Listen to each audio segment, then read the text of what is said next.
Pelan Strategi Kedah 2021-2025 dilancar, tumpu 5 fokus strategi.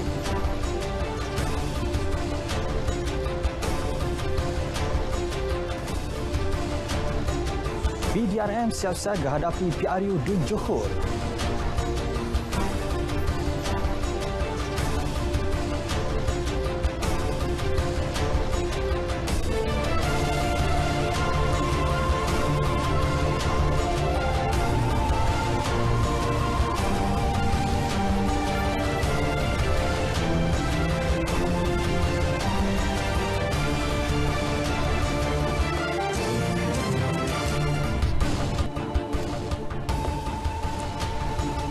Assalamualaikum dan selamat petang. Anda bersama saya Azamuddin Hussein. Berita wilayah 24 Januari membawakan laporan terkini dari seluruh negara.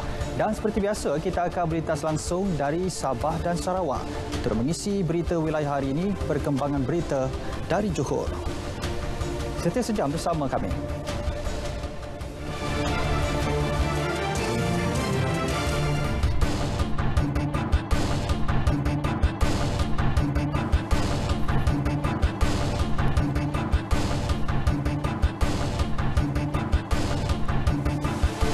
Saudara, Pelan Strategi Kedah 2021-2025 dilancarkan dengan 5 fokus strategik.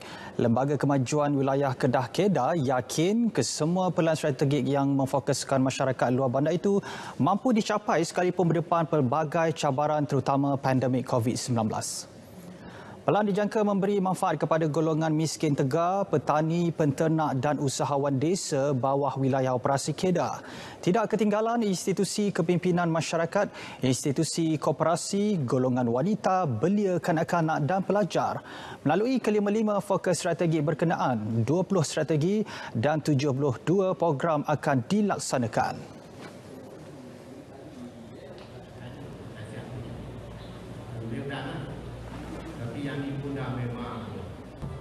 Itulah yang akan menjadi panduan, akan menjadi perancangan dan akan dilakukan secara strategik supaya kita dapat menjayakan matlamat mana yang kita hasratkan untuk moto kita mensejahterakan luar bandar. Kita nak membangunkan luar bandar sama kehebatannya seperti bandar, iaitu membandarkan luar bandar. Dato' Dr. Ku Abdul Rahman Ku Ismail melancarkan pelan tersebut bersempena Majlis Amanat Tahun Baru 2022 oleh Pengerusi Kedah di Ibu Pejabat Kedah Alustar. Pelan berkenaan digubal berpandukan gagasan Wawasan Kemakmuran Bersama 2030 dan Dasar Pembangunan Luar Bandar, sekaligus berpaksikan pembangunan untuk semua, menangani jurang kekayaan dan pendapatan serta negara bersatu, makmur dan bermaruah. Juga mementingkan aspek sosial, ekonomi, budaya dan persekitaran sebagai rujukan di samping memastikan pembangunan berimbang dan saling melengkapi. Kami yakinlah dengan strength yang ada ni, kita boleh melaksanakan apa yang direncanakan dalam plan strategik yang kita aturkan ni lah. Plan strategik ni dia 5 tahun. Jadi kita ada macam pengurusi sebut tadi lah, kita ada masa tempoh 5 tahun. Jadi kita akan pastikan tempoh tu dapat kita capai lah strategi yang telah kita gariskan dalam buku yang kita sediakan ni lah. Baik, pekarangan Institut Jantung Negara IJN masih menjadi tumpuan pengamal media bagi mendapatkan laporan terkini perkembangan kesihatan bekas Perdana Menteri Tun Dr. Mahathir Mohamad. Wartawan RTM Alif Ashraf Kamano yang berkampung di sana mungkin ada butiran yang dapat dikongsikan bersama kami. Jadi Alif, silakan.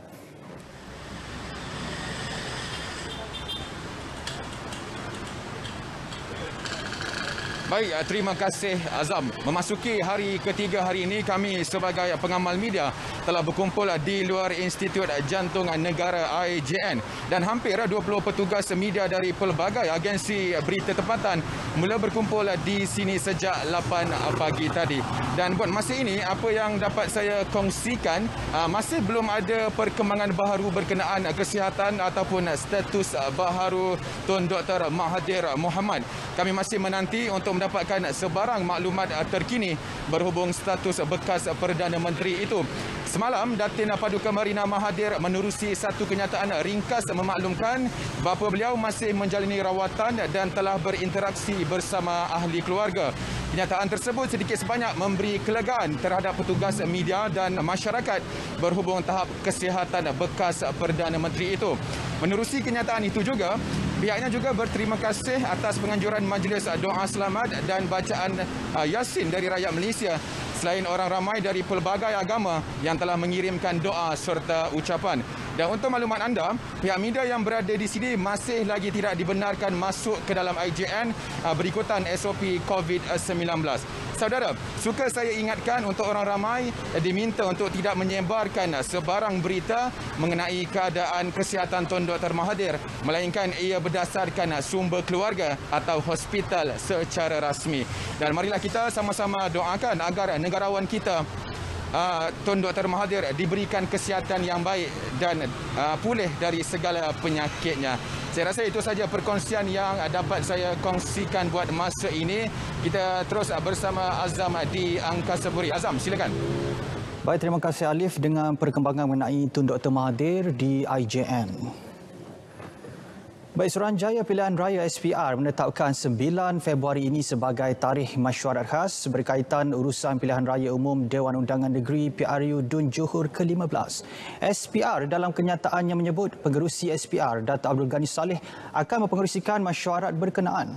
Ia akan membincangkan berhubung tarikh penting seperti tarikh rit pilihan raya, hari penamaan calon, hari undi dan daftar pemilih yang akan digunakan. SPR secara rasminya telah menerima notis daripada Speaker Dun Johor berhubung pembubaran Dun Johor semalam. Baik, kita ke perkembangan seterusnya. Polis Diraja Malaysia PDRM siap siaga menambah keanggotaan dan pegawainya bagi menghadapi PRU Dun Johor yang akan diadakan tidak lama lagi. Timbalan Ketua Polis Negara Datuk Razarudin Husin memberi jaminan akan memastikan proses pengundian dalam keadaan terkawal. MCO sekarang ni, so every saluran itu mungkin tidak berlebihan dia punya pengundi yang akan membuat undi. Itu pun perlu dibincangkan. Bagi menentukan jangkitan itu kuranglah. Proses mengatur gerak kerja sedang dilaksana Ketua Polis Johor Datuk Kamaruzaman Maman. UMNO menyasarkan untuk bertanding sekurang-kurangnya 42 kerusi Dewan Undangan Negeri DUN pada PRU Dun Johor. Timbalan Presidennya Datuk Seri Muhammad Hassan memberitahu perkara itu kepada media di Kuala Lumpur. Pada 22 Januari lalu, Sultan Johor Sultan Ibrahim Sultan Iskandar berkenan menandatangani watikah pembubaran Dun Johor untuk memberi laluan kepada PRU DUN.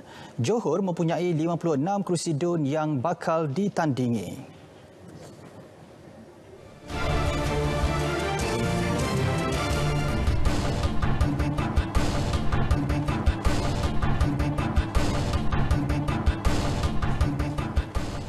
Baik, untuk mendapatkan lagi perkembangan berhubung PRU Dun Johor, petang ini kita berlintas langsung ke studio RTM di Johor Bahru bersama Nur Akila Arba'in yang sudah bersedia di sana ketika ini. Jadi Akila, bagaimana situasi di Johor ketika ini? Ya, Azam. Pembubaran Dun Johor tidak memeranjatkan. Ini kerana kedudukan kerajaan yang tidak stabil dengan hanya satu majoriti iaitu 28 berbanding pembangkang 27 ketika ini. Kerajaan baru yang bakal dibentuk perlu stabil dan kuat supaya dasar-dasar dirangka dapat dilaksanakan. Justru pilihan raya adalah langkah terbaik ke arah itu. Fellow Kanan Akademi Penyelidikan Strategik Nusantara, Azmi Hassan berkata, langkah ini seharusnya diterima pengundi di Johor dan ini peluang untuk mereka membuat keputusan kepada siapa mandat harus diberi. Mengambil contoh PRU Dun Melaka dan Dun Sarawak sebelum ini, Barisan Nasional menang 21 daripada 28 kerusi di Melaka, manakala di Sarawak, GPS menang 76 daripada 82 kerusi. Ini jelas menunjukkan rakyat mahu kerajaan yang kukuh dan mempunyai hala tuju, seterusnya menghentikan senario politik toksik. Keputusan pilihan raya nanti diharap membolehkan Johor menubuhkan kerajaan yang stabil dengan majoriti kuat. Mandat daripada rakyat itu adalah penting. Jadi hanya melalui pilihan raya sahaja mandat itu boleh diberikan kepada sesiapa saja yang mendapat dikatakan undi majoriti dan boleh menubuhkan kerajaan. Jelasnya, PRU Dun Johor diadakan pada masa yang sesuai. Walaupun negara masih berdepan pandemik COVID-19, namun situasi itu dapat dikawal seperti PRU Dun Melaka dan Dun Sarawak sebelum ini yang tidak merekodkan kes positif mendadak. Pilihan raya juga dilihat mampu meleraikan percanggahan pendapat antara parti komponen atau konflik dalaman parti. Sebab itu dia kata yang ruginya adalah negeri Johor. Yang ruginya adalah rakyat Johor. Jadi seharusnya itu yang dikatakan kerajaan yang tidak stabil. Kerana pada ketika ini masing-masing ingin menjaga kedudukan masing-masing. Jadi itu membuatkan pentadbiran dikatakan tidak begitu licin pada ketika ini. Proses demokrasi diharap dapat berjalan lancar pada PRU Dun Johor ini dengan SOP yang akan diumumkan nanti. Bantuan banjir sebanyak 1.2 juta ringgit sudah disalurkan Majlis Agama Islam Negeri Johor (MAIJ) kepada penduduk terjejas banjir di negeri ini sejak 3 Januari. Ia meliputi pelbagai program bantuan semasa dan selepas banjir khusus untuk membantu golongan sasar menjalani semula kehidupan. Penasihat MAIJ, Datuk Dr. Noh Gadut berkata, MAIJ turut menyediakan peruntukan sehingga RM70,000 bagi membina rumah penduduk yang rosak akibat bencana itu. InsyaAllah, kalau takdirnya kita ada satu keluarga, kita tak silap kita 500 lebih. Lain daripada tilam dah hamil hanyut semua tu. Kalau takdirnya rumah dia dah tak ada nampak, tak ada lagi. Tapi dia ada tanah.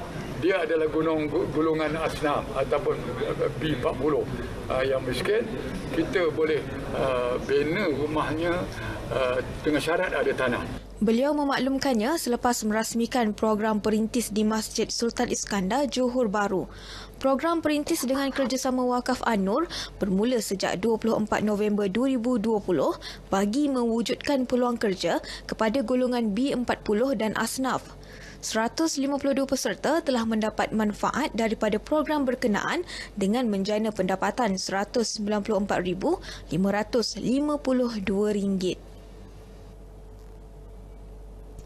Persekutuan Sukan Udara Malaysia (MSAF) komited memberi pendedahan sukan udara khususnya teknologi drone kepada anak muda terutamanya pelajar sekolah. Menerusi Young Drone Pilot Program YDPP yang bermula di Johor sebagai projek perintis, pelajar sekolah seawal usia 15 tahun diberi pendedahan kepada sukan itu.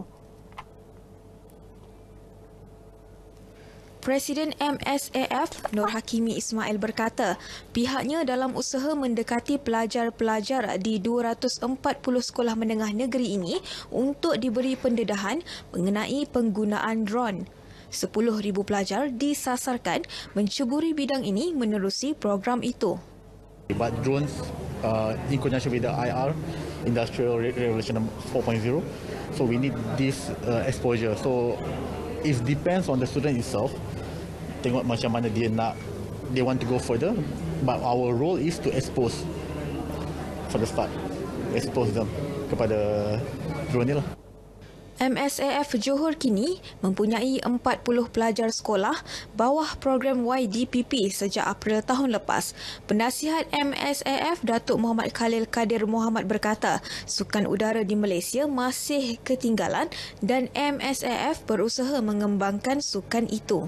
Actually macam drone ni is really orang kata satu permainan untuk kanak-kanak yang boleh membina fikiran mereka, neuron mereka, and they can become very analytical. Bagaimana nak cara mentadbir diri dia sendiri. Actually bila dia dapat tadbir drone tu, is fall back on himself. So he become very positive, very attitude positive. Beliau turut berharap negeri-negeri lain memberi sokongan kepada MSAF apabila ia diperluas kelak. Paparan itu mengakhiri berita wilayah dari Selatan Tanah Air hari ini. Perkembangan seterusnya kembali bersama Azam di Angkasa Puri. Ya, baik, terima kasih Akila langsung dari Johor. 329 peneroka Felda Raja Alias 1 dan 308 peneroka Felda Raja Alias 2 menerima geran hak milik selepas 44 tahun menjadi peneroka di tanah rancangan Felda tersebut. Baki 111 peneroka Felda Raja Alias 1 dan 55 peneroka Felda Raja Alias 2 akan menerima hak milik selewat-lewatnya akhir Mac depan. Ia sebaik urusan pengambilan tanah oleh Tenaga Nasional Berhad TNB bagi pencawang PMU Yong Peng Bahau dan hak milik yang berhadapan isu pusaka diselesaikan. Menteri Besar Negeri Sembilan Datuk Seri Aminuddin Harun berkata, dengan pemilikan itu ia dapat menyelesaikan hampir 100% hak milik bagi Felda wilayah Raja Alias. Peneroka yang ditemui menzahirkan rasa syukur selepas menerima hak milik mereka.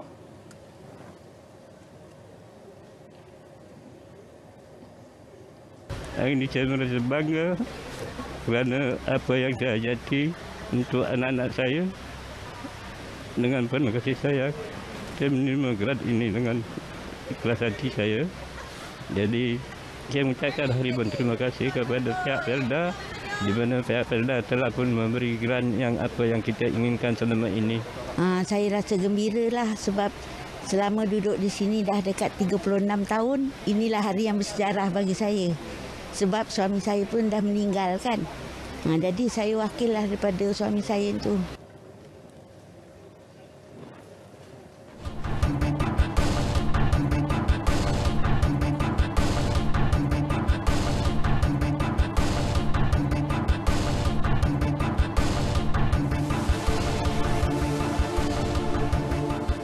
Baik, tumpuan dari negeri di bawah bayu, kerajaan negeri bakal laksana program khas pekerja asing dan bukan permastautin bermula Februari ini.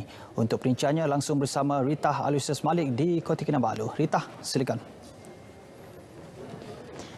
Ya, Azam, Sabah akan menjalankan program khas pendataan pekerja asing dan bukan pemastautin bermula 3 Februari hingga 2 Ogos ini.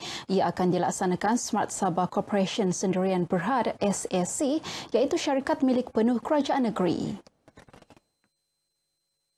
Menurut Timbalan Ketua Menteri merangkap pengerusi bersama Jawatan Kuasa Teknikal Pengurusan Warga Asing Negeri Sabah, Datuk Seri Panglima Bung Mokhtaradin, pendataan ini penting bagi membantu kerajaan negeri merencana dasar-dasar melibatkan pekerja asing dan bukan pemastautin.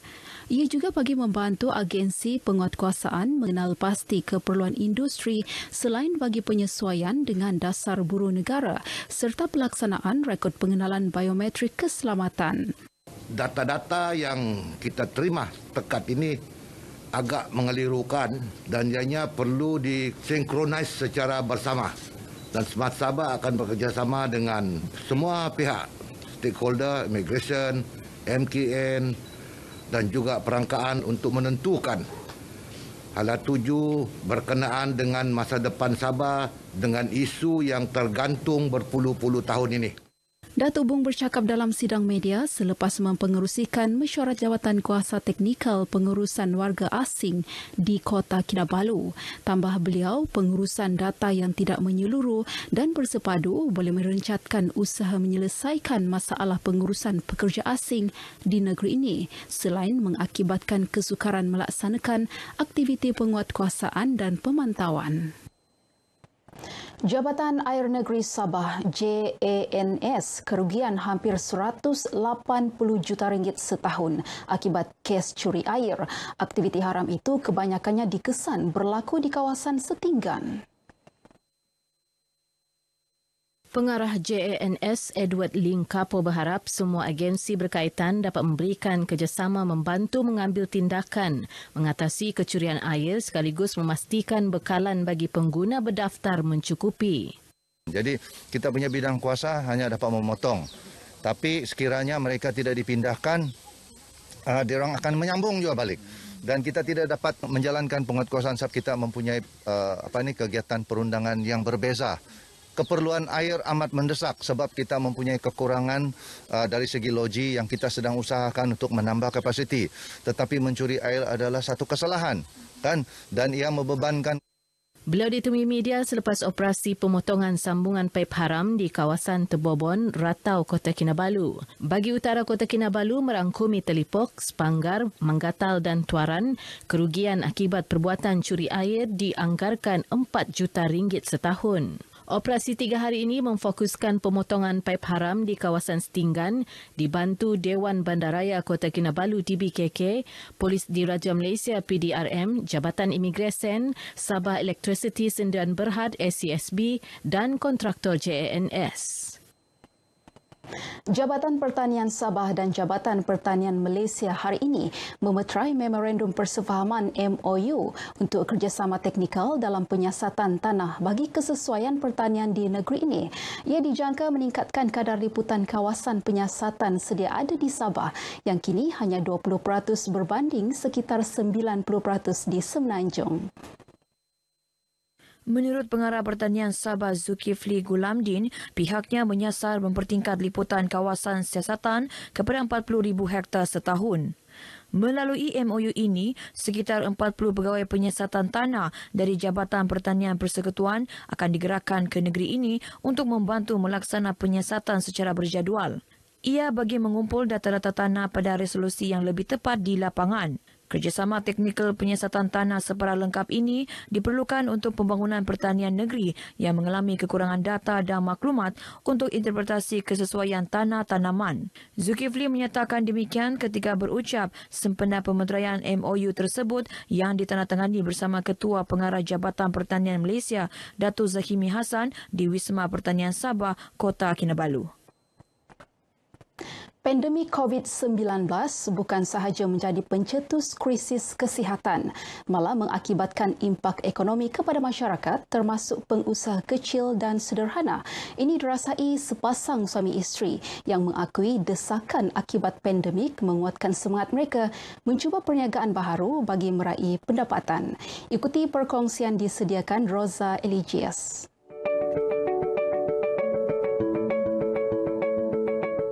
Luqman Awaluddin cekal menghadapi cabaran pandemik dengan memberanikan diri menceburi bidang pembuatan perabot daripada bahan kitar semula walaupun tidak mempunyai pengalaman. Langkahnya bermula dengan bermodalkan hanya RM210 bagi membeli alat mesin asas. Kerja kayu dan kerja besi adalah hobi saya buat sekian masa, tapi disebabkan oleh PKP dan tidak dapat menjalankan perniagaan kawash kita pada masa itu, jadi kita mulakan bisnes bruti dan besi, iaitu buat perabot. Luqman bersama isteri Siti Fazlul Khalek menimba ilmu melalui video tutorial di aplikasi YouTube bagi penghasilan perabot berasaskan besi dan kayu terpakai.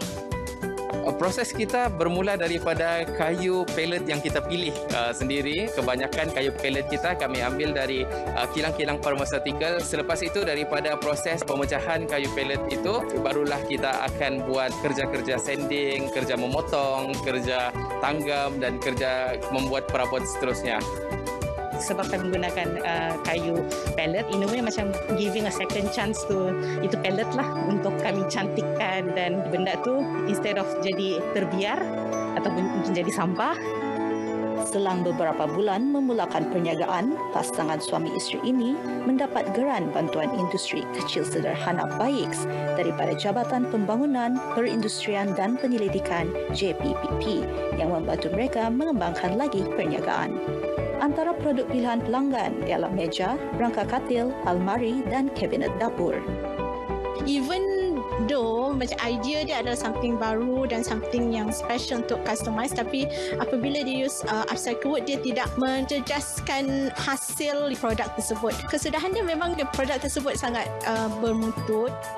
Pasangan usahawan perabot ini kini mampu mengupah 3 tukang kayu tetap bagi menampung permintaan pelanggan yang semakin meningkat. Saya sini bekerja dalam mau dekat 8 bulan lah. Pengalaman saya bekerja untuk pertama kali saya jadi artisan ni baru first time lah. Dia punya unik, kita dapat membuat sesuatu benda yang baru lah. Dia bilang orang kita buat sesuatu production tu. Kebanyakan perabot ni dia buat daripada yang sudah sedia ada lah. Kan kalau contoh yang tinggal pasang skru ataupun tinggal siap lah. Tapi dari sini kita buat daripada kosong, daripada kita mengukur, kita buat desain, lepas tu kita siapkan benda tu. Bidang pembuatan kayu bukanlah sesuatu yang mudah, apatah lagi jika tidak mempunyai pengalaman dan kemahiran dalam bidang ini. Tetapi menerusi kesabaran dan kesungguhan, pengusaha perabot tempatan Luqman Awaluddin bersama isterinya Siti Faznur Khalek berjaya membuktikan yang ianya tidak mustahil dan mampu memberi pendapatan yang tinggi. Razai Lijus, Berita RTM.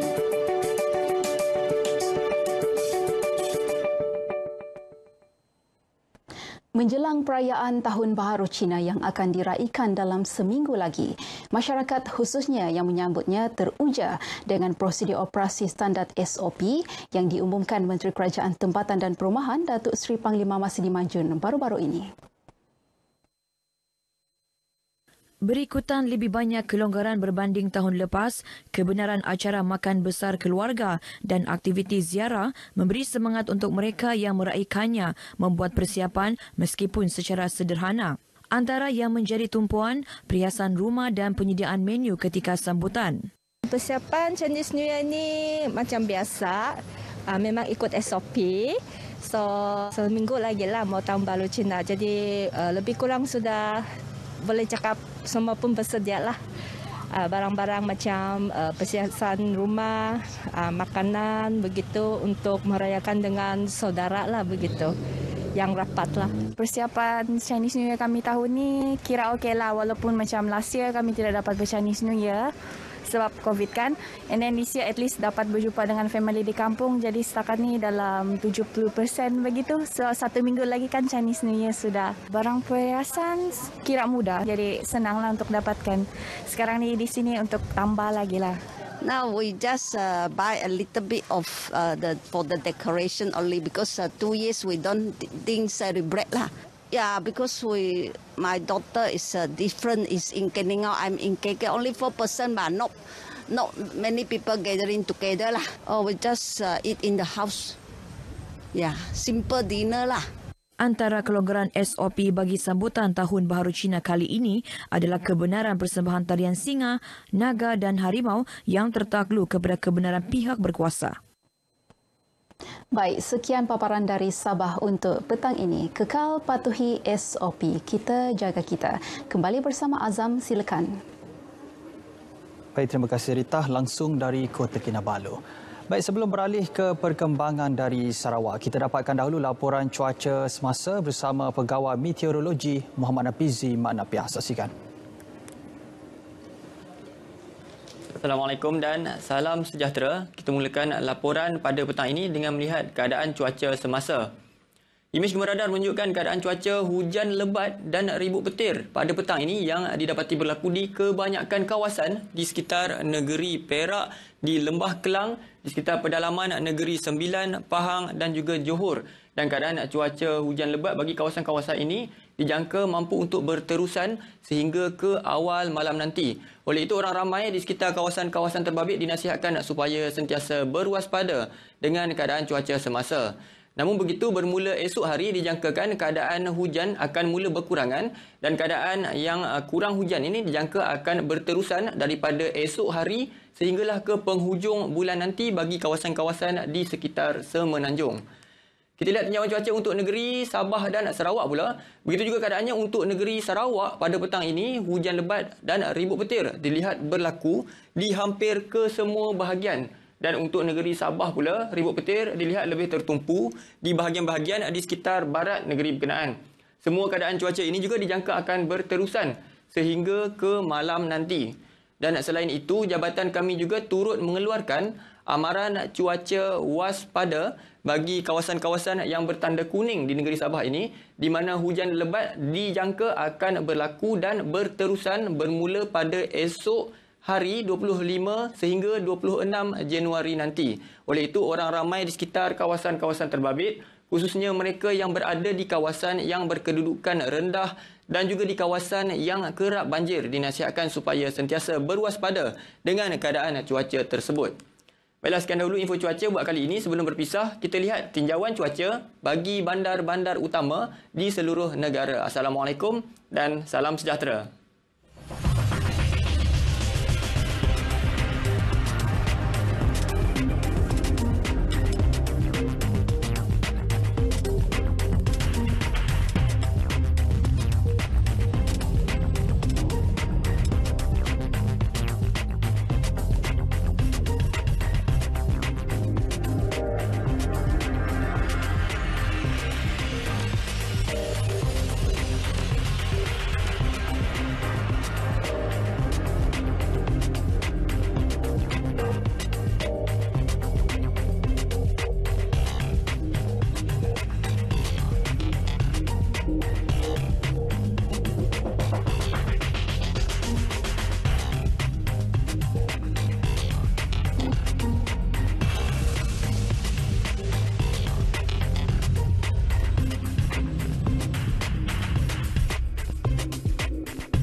Baik, beralih ke perkembangan dari Bumi Kenyalang. Tumpuan hari ini mengenai komitmen berterusan Kerajaan Sarawak khususnya dalam membangunkan kawasan barat negeri itu. Dan bagi memperincikannya, kita bersama Vanessa Mering di sana. Vanessa, silakan.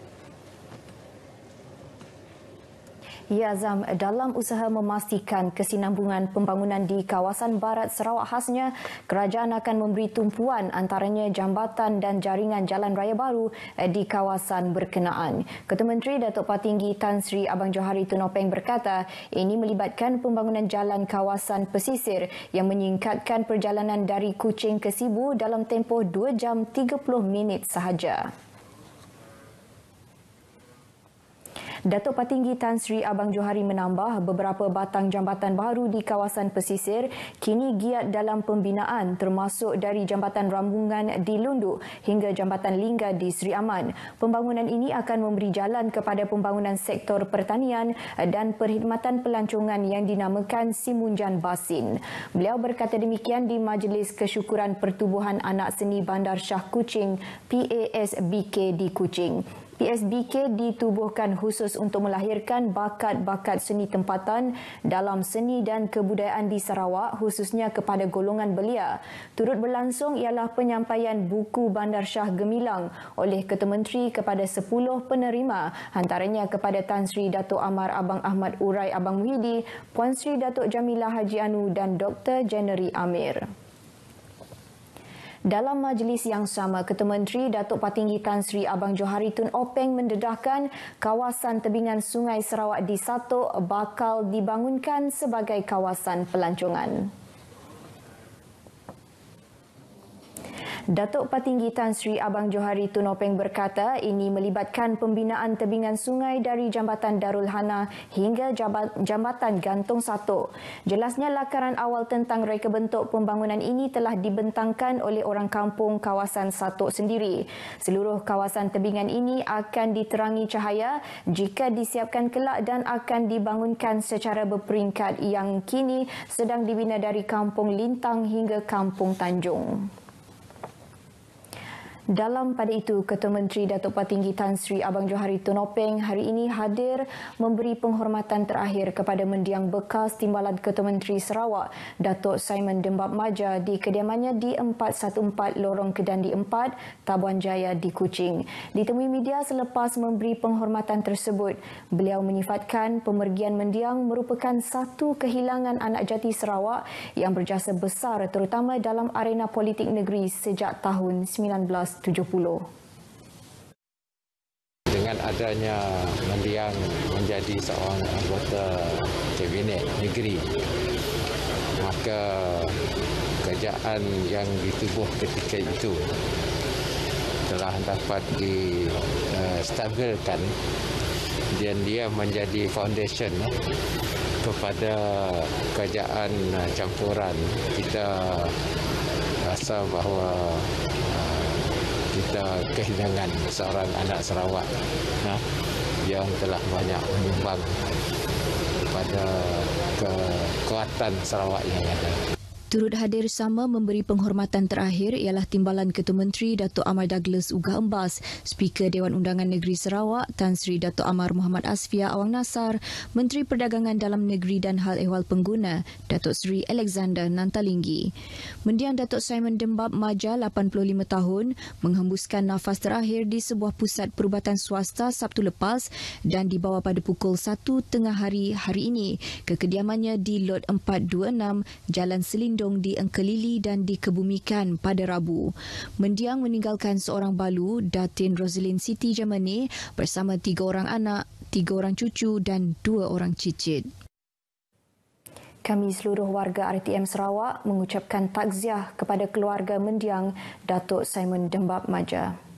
Berita seterusnya, persekitaran bebas rasuah dalam industri pelancongan mampu membangunkan lagi ekonomi sekaligus menjamin masa depan yang cerah di Sarawak. Menteri Pelancongan, Industri Kreatif dan Seni Persembahan Datuk Seri Abdul Karim Rahman Hamzah berkata, ini kerana dengan nilai integriti yang tinggi dalam industri tersebut, ia mampu menarik lebih ramai pelabur ke negeri ini.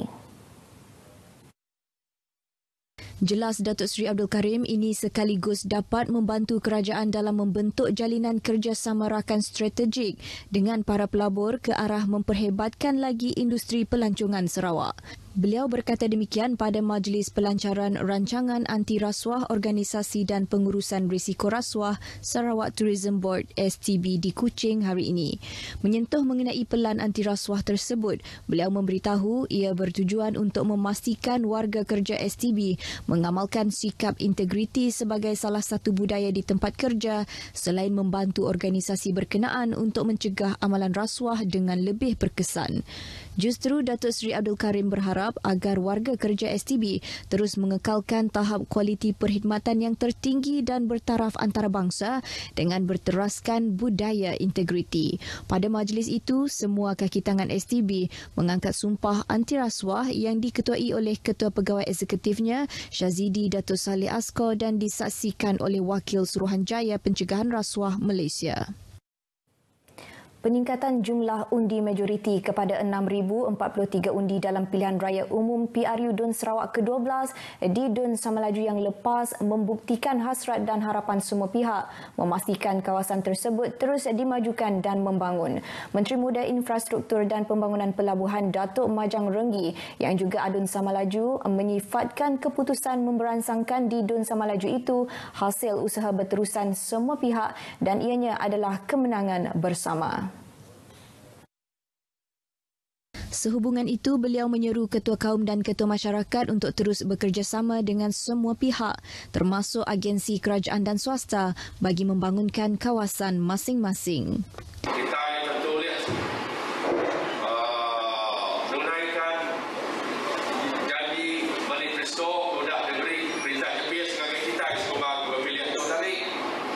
Jalan sama-sama kita kalau kita lebih lagi kita ketua kampung, ketua rumah, DPP rumah panjai, kita kerjasama, awak ke kita boleh sama-sama jenjang kemansang ke kuasaan kita. Beliau berkata demikian dalam majlis apresiasi petugas pilihan raya Dun Samalaju bagi kawasan Suai di Batu Niah.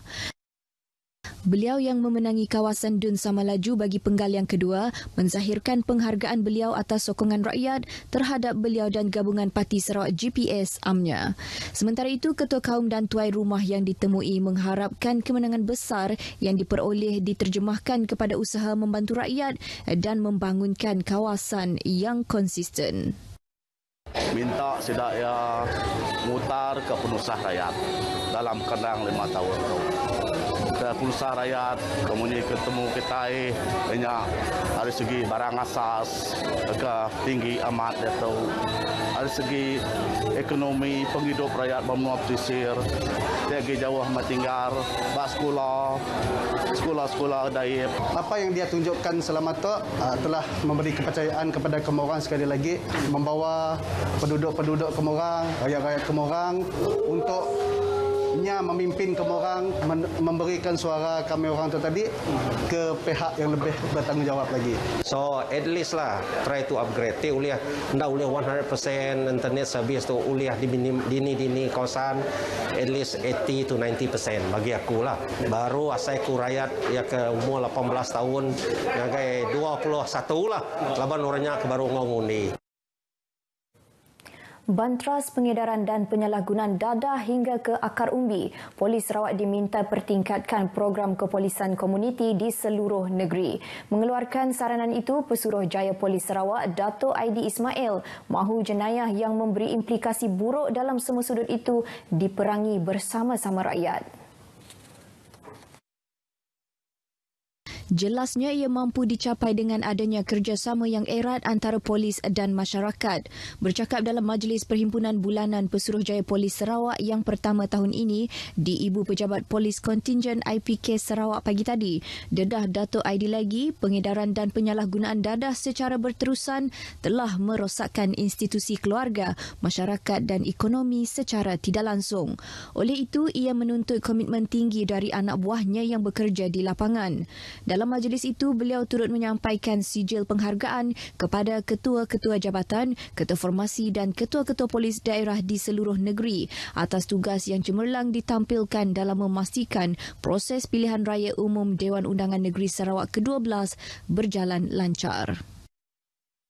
Baik, dengan itu sekian berita dari Sarawak. Kita kembali bersama Azam di Angkasa Puri. Ya baik, terima kasih Vanessa langsung dari Sarawak.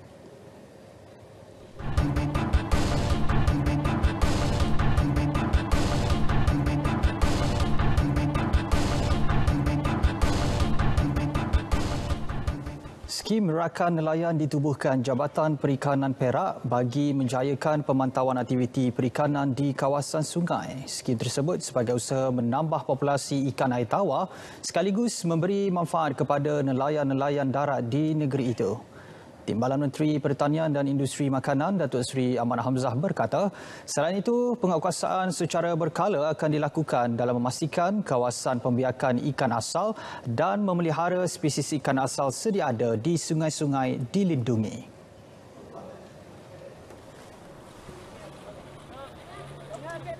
Dan kita akan menubuhkan satu tim rakan nelayan. Dan jabatan telah pun bersetuju untuk membekalkan sebuah bot pemantau kepada pasukan ini untuk membuat tinjauan tentang apa juga usaha-usaha ataupun tindakan-tindakan yang dibuat oleh pihak yang bertanggungjawab, terutamanya yang boleh mencemarkan sungai. Keduanya yang mereka mungkin merosakkan ekologi kita. Beliau memaklumkannya pada program pelepasan benih ikan di Sungai Batang Padang di Tapah. Sebanyak 10,000 benih anak ikan spesies lampan dan tebul dilepaskan. Kesempatan meraikan sambutan Tahun Baharu Cina awal bulan depan digunakan untuk membantu meringankan beban individu dan keluarga kategori B40 yang kurang mampu. Seramai 40 warga emas berbangsa Cina meliputi komuniti kawasan Embun Tasuh, Pekan Kaki Bukit, Kampung Baru dan Gua Ikan di kawasan Dun Berseri terpilih menerima sumbangan Tahun Baru Cina. Menurut Exco Negeri Ruzaini Rais yang juga Adun Berseri, sumbangan bertujuan menceriakan lagi sambutan perayaan berkenaan. Setiap penerima mendapat ampau dan limau. Program ini bertepatan dengan konsep Keluarga Malaysia meraikan perayaan dalam semangat perpaduan dan saling hormat menghormati antara satu sama lain.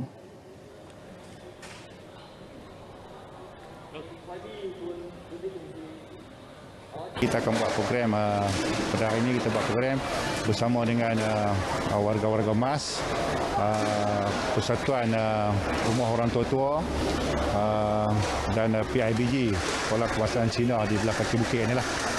Dan perjumpaan dengan warga-warga emas di sekitar kawasan kaki bukit ini.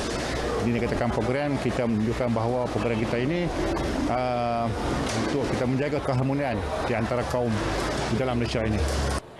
Selain warga emas, sumbangan turut disampaikan kepada lebih 1,500 keluarga Cina yang tinggal di sekitar Berseri.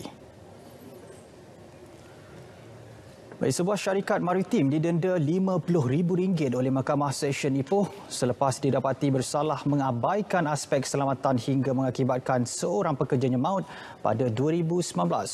Lumbun Maritime Terminal Sdn Bhd yang diwakili Ketua Pegawai Kewangannya Muhammad Hidayatullah Muhammad Yusof didapati bersalah selepas pihak pendakwaan berjaya menimbulkan kes prima facie bagi semua pertuduhan.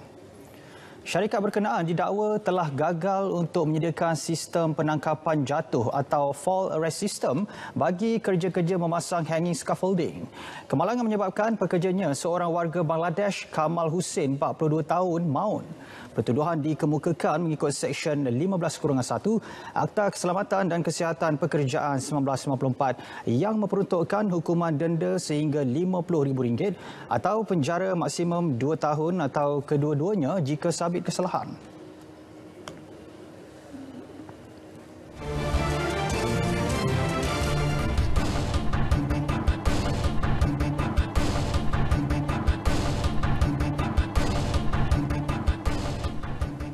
Baik, kemajuan projek Kuala Terengganu Bypass kini hampir 92% siap awal 18 hari daripada jadual kerja asal.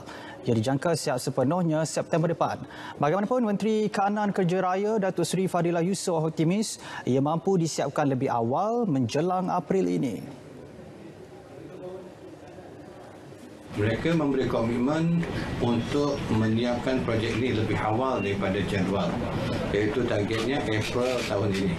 Dan saya mendoakan tiada lagi masalah berhubung dengan pelaksanaan dan ianya dapat disiapkan awal dan akhirnya akan dibuka kepada orang ramai, yang mana dengan adanya projek ini pertama sekali ianya akan merupakan jalan alternatif supaya orang yang nak pergi tidak akan melalui bandar Kuala Terengganu lagi. Maknanya ianya akan mengurangkan kesesakan di bandar Kuala Terengganu itu sendiri.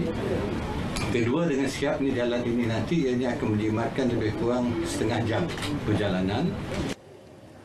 Beliau meninjau projek Kuala Terengganu Bypass di Kuala Terengganu. Projek ini melibatkan pembinaan jalan baharu 4 lorong bermula dari persimpangan Tok Molo Kuala Ibai dan berakhir di Kampung Durian Burung. Pembinaannya mampu menyelesaikan kesesakan trafik selain menjimatkan masa perjalanan pengguna sehingga 30 minit. Ia juga memberi manfaat kepada 70,000 penduduk terutama di Bandar Baru Bukit Besar.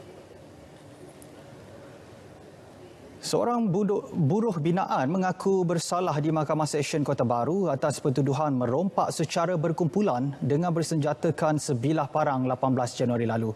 Tertuduh Abdul Muhammin alias 30 tahun membuat pengakuan itu selepas pertuduhan terhadapnya dibacakan di hadapan Hakim Muhammad Zakikuddin Zulkifli. Mengikut pertuduhan, tertuduh bersama seorang lagi yang masih bebas didakwa melakukan rompakan bersenjata sebilah parang terhadap seorang lelaki dan rakan sehingga mendatangkan kerugian sebanyak RM5,000. Perbuatan itu dilakukan di rumah kongsi Kampung Pauh Badang, Kota Baru jam 3 pagi 18 Januari lalu. Suspek didakwa mengikut Seksyen 395 Kanun Keseksaan dibaca bersama Seksyen 397 Kanun Sama yang membawa hukuman penjara maksimum 20 tahun dan sebatan. Mahkamah menetapkan Rabu ini sebagai tarikh untuk menjatuhkan hukuman.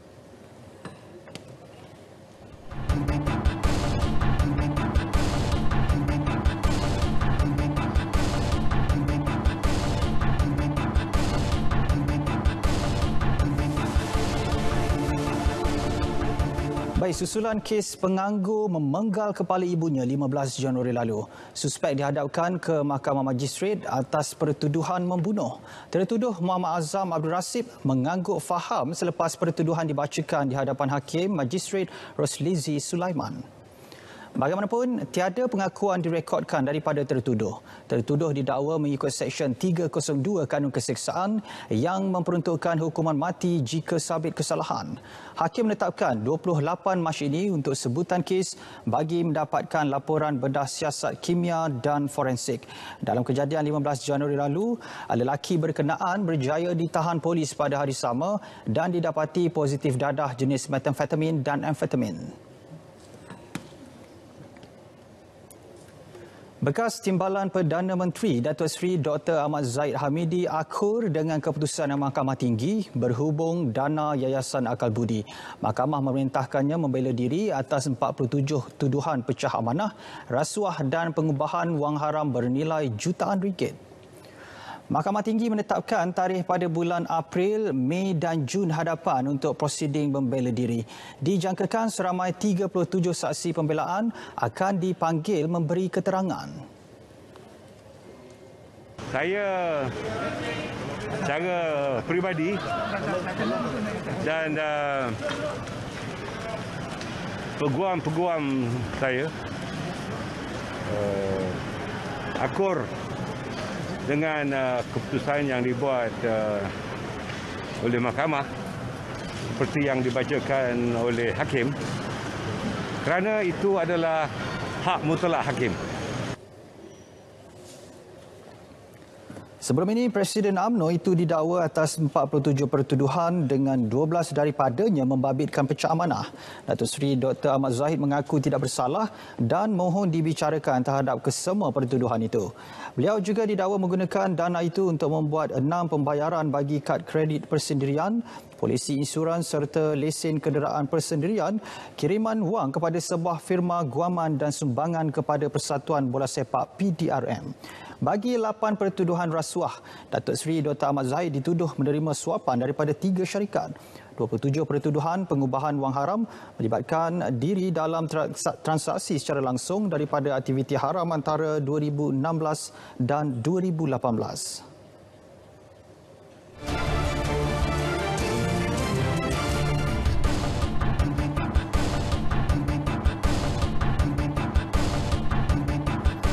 Baik, berita wilayah diteruskan dengan perkembangan sukan. Penganjuran Piala Presiden Persatuan Sepak Takraw Negeri Terengganu PSNT berjaya menghimpunkan 47 pasukan dari seluruh negeri tersebut bagi merebut gelaran edisi sulung. Menurut Presidennya Tengku Zaihan Cikgu Abdul Rahman, jumlah penyertaan itu memberi gambaran positif perkembangan sukan berkenaan. Dalam masa sama, beliau juga tidak menafikan sokongan penajaan menjadi faktor penting penganjuran kejohanan selain program pembangunan di peringkat akar umbi.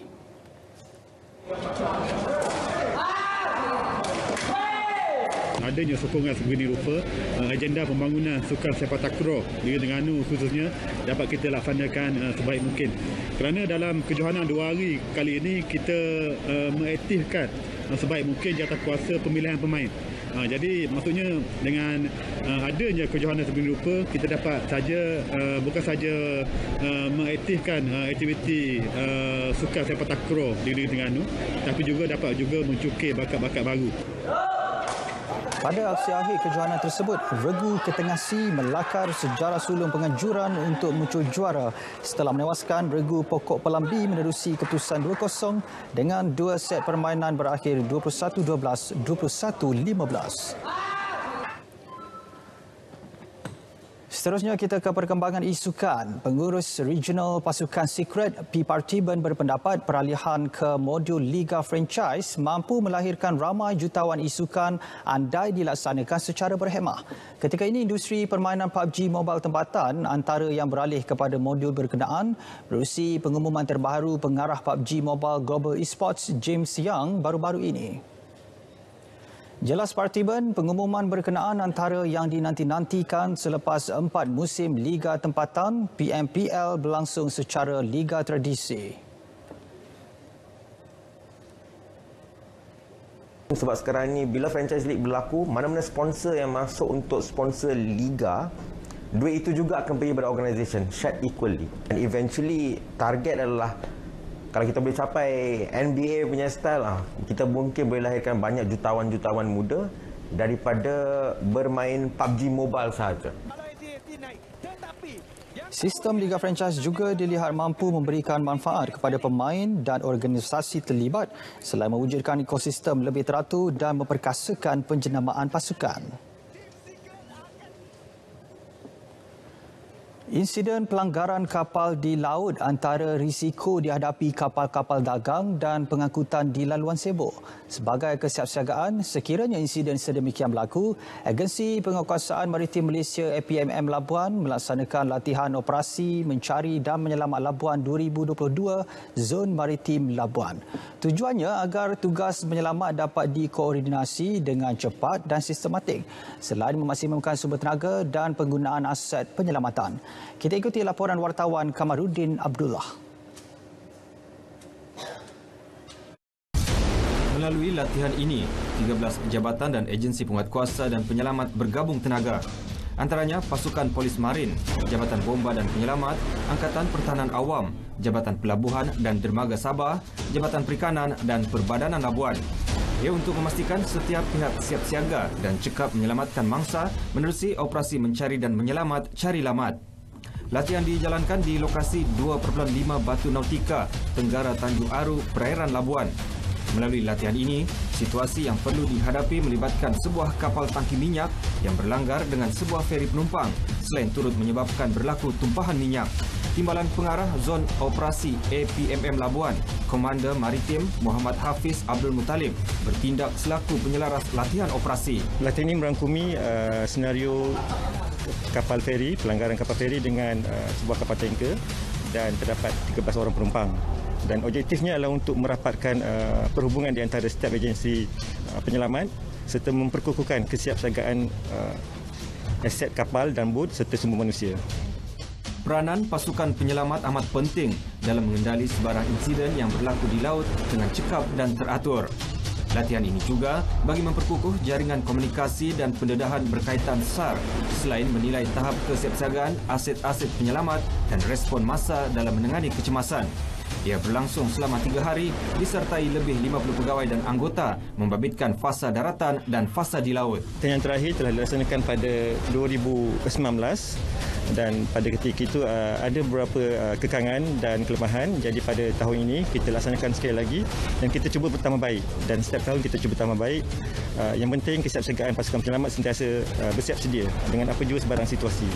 Latihan ini juga sebagai platform untuk menjaga dan mengawal keselamatan perairan Labuan yang merupakan pusat pelabuhan kapal dagang serta minyak dan gas.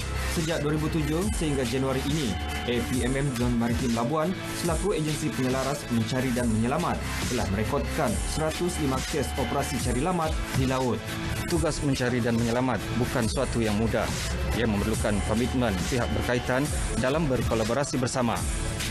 Justru, inisiatif APMM mengadakan operasi sebegini mampu menyelamatkan nyawa apabila insiden sebenar berlaku. Kamaruddin Abdullah, Berita RTM.